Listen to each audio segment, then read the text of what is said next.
laughter. How many of you in this room think you have a good sense of humor? Raise your hand if you think you do. All right.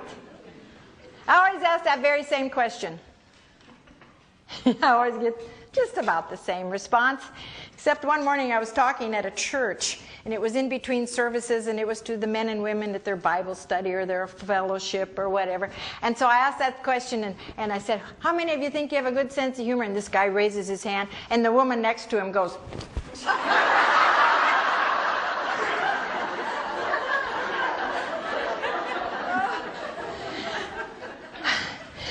I get this reaction too, and I say, how many think you have a good sense of humor? And I get people go like this.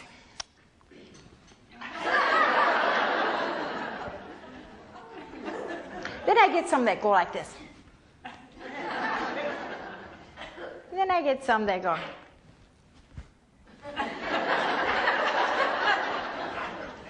What is a sense of humor? You never thought about it, have you? You've never thought about it. Come on. You don't know whether you have it or not. You don't even know what it is. That's why I'm here to tell you. The word humor itself comes from the Latin word humor, U-M-O-R, which means to be flexible, to flow like water. That's where we get that saying, go with the flow. Laughter. How many of you think you laugh at least 10 times a day?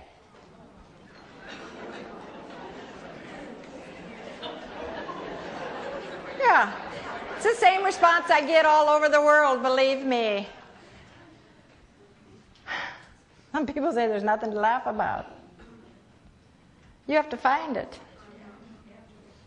It's your choice. Do you know that your day goes according to how the corners of your mouth go? I am serious. Write it down, because you know that gravity pulls everything down the older we get, right? Yes, including the corners of our mouth. You look at people, their mouths are turned down. We call that the constipated look. You have to make a special effort to pull those corners of your mouth up. Wow.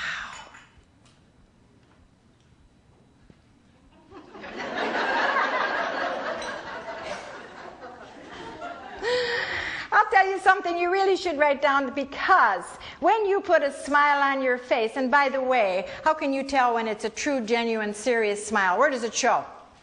Yeah, the eyes. When it's a sincere smile, it shows in the eyes. The eyes sparkle and glisten and dance. But when you have any kind of a smile on your face, whether it's a true smile or a fake smile, the brain doesn't know the difference. And you cannot be full of tension and stress at the same time you have that smile on your face. Yeah. That's really something, isn't it? Now, another prop I never leave home without. I've had it in my purse. I've one in my glove compartment. I have one every time with me, because you never know when you're going to need it. Say, for instance, and I don't know about you, but I happen to have just a little bit of a rebellious personality. And so there are times when I'm thinking, I'm not going far. I don't need my seatbelt. Yeah. But here I am. See a police car coming this way, or I might even be on the highway and I see a highway patrolman in my rear view mirror. Man, I'd grab this sucker and I put it on. And for some reason, as I'm pulling my seatbelt up, they're going right on by. I think they're actually afraid to stop. I was telling Marge the other day, I think I'm going to have my next driver's license, I'm going to have my picture taken with this. Just a simple red foam clown nose. Works wonders. You know, The first time I used my training, I was scared to death. I was to do a conference for 500 military people. This was the first group of service people, men and women, who were deployed to go to Iraq. And so they wanted to send these families and these people off with a smile on their face, some joy in their heart. So they actually hired me to come and speak to them for 2 hours. I was standing on the stage and I had a full big screen there and a full big screen here, and I had just received my Certified Laughter Leader training, and I'm thinking, these people, if anybody needs to laugh, do they not? You've got to utilize that training, Jenny. You didn't travel all the way to Columbus, Ohio to not utilize it. So I said a little prayer to myself, and then I said to them, I'm going to teach you all about it. And I got them up on their feet, and I'm looking out into the audience, and I'm scared to death, and I'm seeing these uniforms and the stripes on this and the medals and on that, and I'm thinking, are they going to think this is ridiculous? Are they going to cooperate? Really? And so I did the same thing to them. I want to tell you something. I couldn't get them to stop laughing. True story. I could not get them to stop. I had to go get a whistle and blow it. This was donated by a school in New Jersey, and the driver was donated. We got off that bus, and here stands a good-looking policeman standing at attention guarding our parking spot. And so Lottie got off the bus, and she walks up to him, and she does an instant nose transplant. And so he's standing there and he's going, ma'am, I'm on duty. And I go, yes, and you need this. And he stood there with it on. So off we went, and we spread out, and we're walking amongst the throngs of people on Lower Manhattan, because it was full of people. And here'd be a clown, and there'd be a clown, and here'd be a clown. And some of the clowns could whistle through their teeth, which I can't do, but they'd whistle, and they'd whistle the cop cars over in their patrol cars, and then they'd run out, and they'd do the nose transplants to both of them right there. And then those police in that squad car, off they go, driving, doing their patrolling. And it might be 2, 3, 4 hours later, we'd hear a honk, look over. There they were, still with their noses on. Now, we ran out of these. We ran out of them.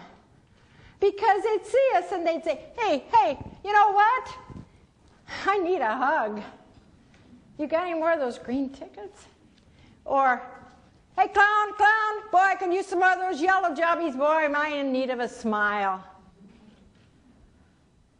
Can you imagine that? We ran out of them.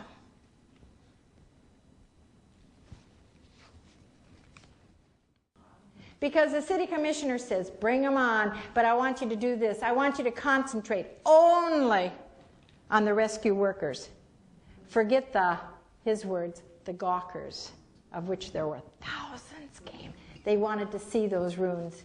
And at that time, this was only 9 weeks after the tragedy that I was there. And you could still see the debris and the dust and the dirt, and you could smell the fires burning, and you could hear the water still being sprayed with the big hoses. We were so close. And we were told where the respite areas are, where they're going to hang out, where they're going to rest, and where they're going to get food and drink.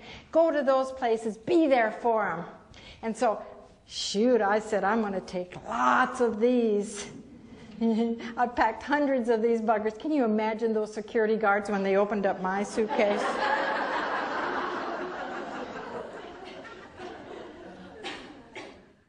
There's one type. I've been an OB nurse, helped deliver a lot of little ones into the world. I was back in the days when, oh, believe me, those of you who are nurses, and I know there's some of you in there because I met you. Those are in the days when you wore a white dress, white pair of pantyhose, white shoes, and a white hat on your head. Those are the days when the doctors would come up to that nurse's station, and what'd we do? We did. And we stood there the whole time they were there until they left.